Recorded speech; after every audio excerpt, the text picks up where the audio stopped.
Hello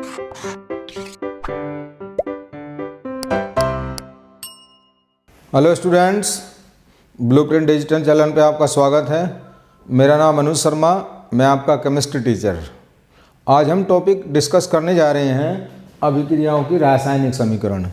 रसायन विज्ञान के अंदर आप लोग जानते हैं कि अभिक्रियाएं मुख्य रूप से आती हैं और अभिक्रियाओं में हम कैसे अभिकारक बनाते हैं, कैसे उत्पाद बनाते हैं, किस तरीके से उनको रासायनिक समीकरण में प्रदर्शित किया जाता है, यही सब चीज़ें हम इस वीडियो में सीखेंगे। तो जैसे कि आप पिछली क्लास में पढ़ चुके हैं कि रासायनिक अभिक्रिया को लिखने के लिए हमारे पास दो टर्म होते हैं। बाईं तरफ जो होते हैं उनको हम अभिकारक बोलते हैं और जो दाईं तरफ होते हैं उनको उत्पाद बोलते हैं। और ये बीच में जो एरो का साइन लगा हुआ होता है, इसका मतलब क्या होता है कि अभिकारक जो हैं उत्पाद में परिवर्तित हो रहे हैं, मतलब अभिक्रिया जो है आगे की दिशा में जा रही है। इस आगे जो एरो चिन्ह तीर का निशान होता है, इसका मतलब होता है अभिक्रिया जो है हमारी आगे की दिशा में जा रही है। तो यहाँ पर जैसे अभिक्रिया हमें कैसे दी जाती है, जिंक प्लस तनु सल्फ्यूरिक अम्ल, और ये एरो लगता है, इसका मतलब ये अभिक्रिया आगे की दिशा में जा रही है। इससे जो उत्पाद बनेगा वो जिंक सल्फेट बनेगा प्लस हाइड्रोजन बनेगी। तो यहाँ पर इसको हम चिन्ह के रूप में लिख सकते हैं। रासायनिक समीकरण को हम चिन्ह द्वारा प्रदर्शित करते हैं। तो जिंक का चिन्ह होता है Zn, सल्फ्यूरिक अम्ल का H2SO4, और जो उत्पाद बनेंगे जिंक सल्फेट का ZnSO4 प्लस H2। अब एक इम्पोर्टेंट इसके बाद आती है बात कि अभिक्रियाओं को संतुलित करना जरूरी होता है। अगर आप रासायनिक अभिक्रियाओं को संतुलित नहीं करेंगे तो आपको जो क्वेश्चन है, आपका जो उत्तर है वो सही नहीं माना जाएगा और आपको पूरे नंबर नहीं मिलेंगे, आपके नंबर कट जाएंगे। तो अभिक्रियाओं का संतुलन किस तरीके से होता है और संतुलन का मतलब क्या होता है? अभिक्रियाओं के संतुलन का मतलब होता है कि उत्पाद और अभिकारकों के दोनों तरफ परमाणुओं की संख्या एक समान होनी चाहिए।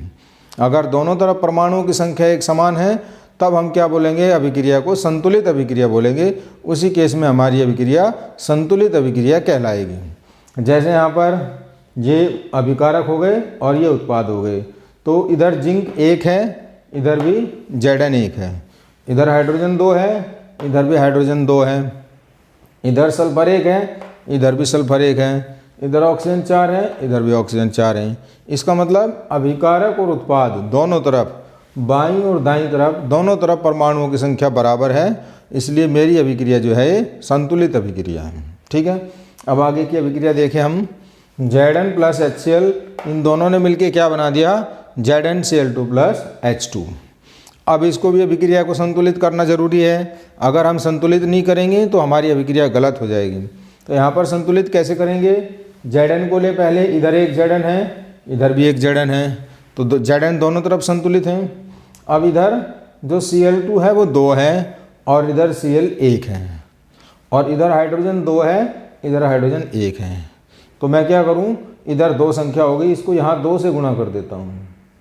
इसका मतलब क्या हो गया, ये जो 2 संख्या मैंने लगाई है ये 2 हाइड्रोजन हो गए और 2 Cl हो गए। 2 हाइड्रोजन इधर हो गए, 2 Cl इधर हो गए। कभी भी बच्चों अभिक्रिया को संतुलित करते टाइम आप गुणा, संख्या की गुणा यहाँ नहीं करेंगे, यहाँ नहीं करेंगे, यहाँ नहीं करेंगे, यहाँ नहीं करेंगे। जब भी आपको किसी संख्या से गुणा करनी होती है अभिक्रिया को संतुलित करने के लिए, तो आप गुणा कहाँ करेंगे संख्याओं की, यहाँ बिल्कुल सूत्र के आगे करेंगे, पीछे भी नहीं करेंगे और यहाँ नीचे भी नहीं करेंगे और यहाँ ऊपर भी नहीं करेंगे। जिस संख्या से आपको गुणा करनी है हमेशा यहाँ करेंगे, ध्यान दें। ठीक है, अब अगली अभिक्रिया को संतुलित करते हैं।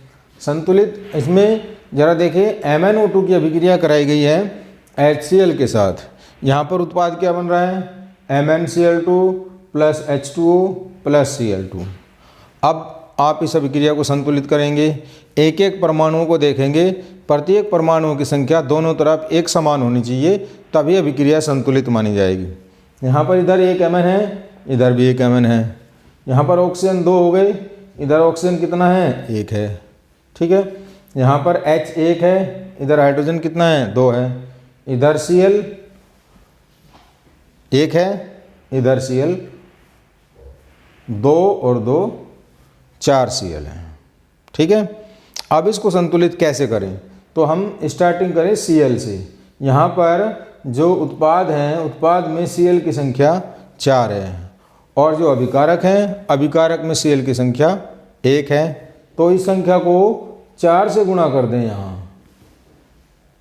यहाँ नहीं करेंगे, यहाँ नहीं करेंगे, यहाँ नहीं करेंगे, यहाँ नहीं करेंगे और यहाँ नहीं करेंगे। गुणा जब भी किसी संख्या से करेंगे तो बिल्कुल आगे की तरफ करेंगे। तो यहाँ 4 आ जाएगा, ठीक है। अब यहाँ 4 लगते ही 4 Cl हो गए और 4 हाइड्रोजन हो गए। Cl तो संतुलित हो गए, 4 Cl इधर हैं और 4 Cl इधर हैं, ठीक है। अब मुझे हाइड्रोजन संतुलित करने हैं। मेरे पास यहाँ हाइड्रोजन 4 हो गए और इधर हाइड्रोजन 2 हैं, ठीक है।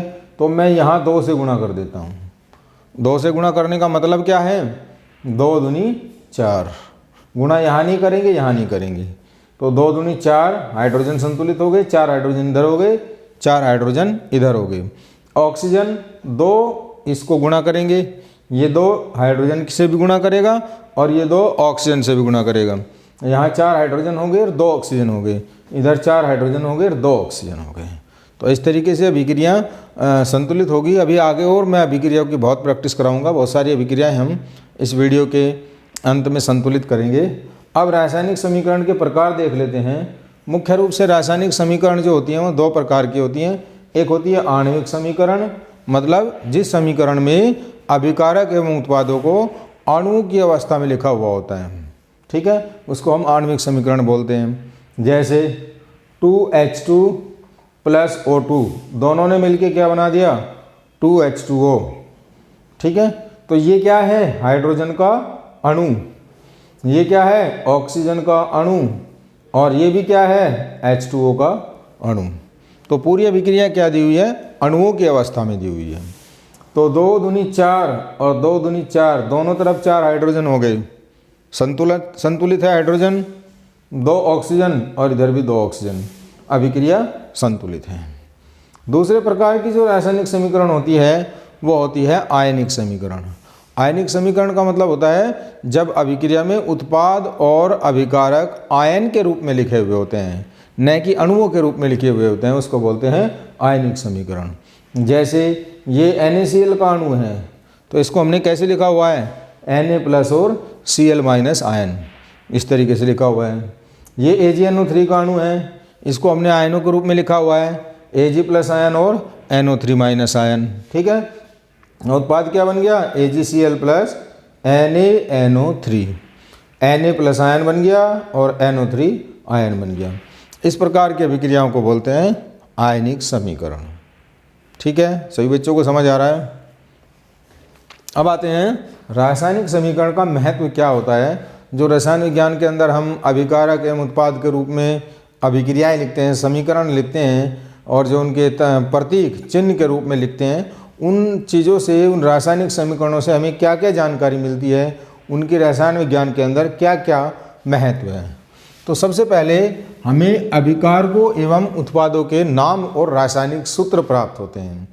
किसी भी रासायनिक समीकरण से हमें अभिकारक एवं उत्पादों के नाम भी पता चल रहा है और रासायनिक सूत्र भी पता चल रहा है। जैसे ये अभिक्रिया दी हुई है यहाँ पर जिंक, तो हमें जिंक का नाम दिया हुआ है और इसका रासायनिक सूत्र क्या है? Zn है। यहाँ पर तनु सल्फ्यूरिक अम्ल दिया हुआ है, तनु सल्फ्यूरिक अम्ल का सूत्र हमें मालूम पड़ रहा है, रासायनिक सूत्र पता चल रहा है। यहाँ पर जिंक सल्फेट का हमें ZnSO4 रासायनिक सूत्र पता चल रहा है और यहाँ पर हाइड्रोजन का हमें H2 रासायनिक सूत्र पता चल रहा है। दूसरे नंबर पर पदार्थ की भौतिक अवस्थाओं के बारे में जानकारी मिलती है। जो रासायनिक समीकरण के अंदर पदार्थ दिए हुए होते हैं, उनकी भौतिक अवस्थाओं के बारे में भी हमें जानकारी प्राप्त होती है। जैसे जो कोई पदार्थ अगर ठोस अवस्था में होता है तो हम उसको S लिखते हैं, S का मतलब सॉलिड। और अगर कोई पदार्थ द्रव अवस्था में होता है तो उसके नीचे L लिखा हुआ होता है, L का मतलब लिक्विड। और कोई पदार्थ अगर गैसीय अवस्था में होता है तो उसके नीचे G लिखा हुआ होता है, इसका मतलब होता है गैसीय अवस्था। तीसरे नंबर पर परमाणुओं की वास्तविक जानकारी पता चलती है। रासायनिक समीकरण से हमें क्या पता चलता है? किसी अणु के अंदर परमाणुओं की कितनी संख्या है, इसके बारे में हमें पूरी जानकारी मिलती है। जैसे H2SO4 का अणु होता है सल्फ्यूरिक अम्ल, इसके अंदर हमें पता चल रहा है 2 हाइड्रोजन है, 1 सल्फर है और 4 ऑक्सीजन है।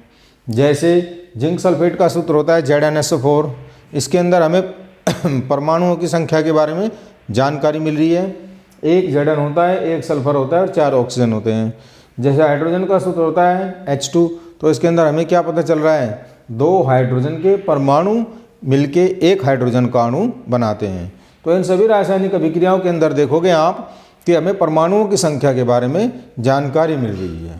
ठीक है। तीसरे नंबर पर किसी भी रासायनिक अभिक्रिया में हमें ऊष्मा की जानकारी मिलती है। ऊष्मा के आधार पर जो अभिक्रियाएं होती हैं वो 2 प्रकार की होती हैं। एक होती है ऊष्माक्षेपी और एक होती है ऊष्माशोषी। ऊष्माक्षेपी अभिक्रिया क्या होती हैं?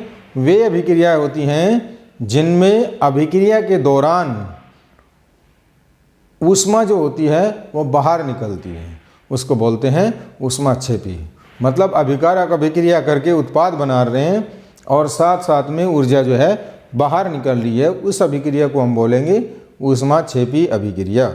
और इस ऊष्माक्षेपी अभिक्रिया के लिए जो डेल्टा H होता है, यानी कि जो कुल ऊर्जा होती है वो हमेशा निगेटिव साइन की होती है, वो हमेशा ऋणात्मक अवस्था में होती है।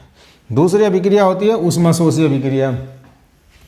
ऊष्माशोषी अभिक्रिया वो अभिक्रिया होती है जिस अभिक्रिया को कराने के लिए हमें ऊर्जा ऊष्मा अभिक्रिया को देनी होती है। मतलब अभिकारक पदार्थ जो होते हैं ऊष्मा का शोषण करते हैं, ऊष्मा का अवशोषण करते हैं, उसके बाद उत्पाद बनाते हैं। तो ऐसी अभिक्रिया को बोलते हैं ऊष्माशोषी अभिक्रिया। और इस अभिक्रिया के लिए डेल्टा H का जो मान होता है वो हमेशा धनात्मक होता है। जो अभिक्रिया की कुल ऊर्जा होती है उसका मान धनात्मक होता है। तीसरे नंबर पर हमें पता चलता है अविलेय पदार्थ, जो अवक्षेप होते हैं, अविलेय पदार्थ होते हैं, उनको हम इस एरो से, नीचे एरो से लगाते हैं। इसका मतलब होता है कि जो अविलेय पदार्थ होते हैं वो नीचे बैठ जाते हैं, जिसको हम अवक्षेप कहते हैं। जैसे यहाँ रासायनिक अभिक्रिया में AgCl है, ये अवक्षेप है, तो इसको मैं नीचे एरो ऐसे लगा देता हूँ। इसका मतलब AgCl के जो अविलेय पदार्थ हैं, जो अवक्षेप बना हुआ है, वो कहाँ बैठ गया, वो नीचे बैठ गया है। ठीक है, बर्तन की या टेस्ट ट्यूब की तली में बैठ जाते हैं, इसको हम अवक्षेप बोलते हैं। और जो गैसीय पदार्थ होते हैं उनको हम ऊपर के एरो से प्रदर्शित करते हैं। इसका मतलब गैस जो होती हैं वो ऊपर निकल जाती हैं। किसी भी अभिक्रिया में जब गैस बनेगी तो वो कहाँ जाएगी, ऊपर निकल जाएगी। जैसे कैल्शियम कार्बोनेट होता है, कैल्शियम कार्बोनेट को मैं अगर गर्म करता हूँ तो ये बनाता है कैल्शियम ऑक्साइड प्लस CO2, और इस एरो को मैं ऊपर लगा देता हूँ। इसका मतलब है कि CO2 गैस जो है वो बाहर निकल जाएगी। और ये कैल्शियम कार्बोनेट सॉलिड होता है, ये भी सॉलिड होता है ठोस, और ये होता है गैस। तो यहाँ से हम इनकी भौतिक अवस्थाओं के बारे में भी जानकारी प्राप्त कर रहे हैं। इसके बाद आती है उत्क्रमणीय अभिक्रिया। उत्क्रमणीय अभिक्रिया क्या होती हैं? ऐसी अभिक्रिया होती हैं जो दोनों दिशाओं में होती हैं।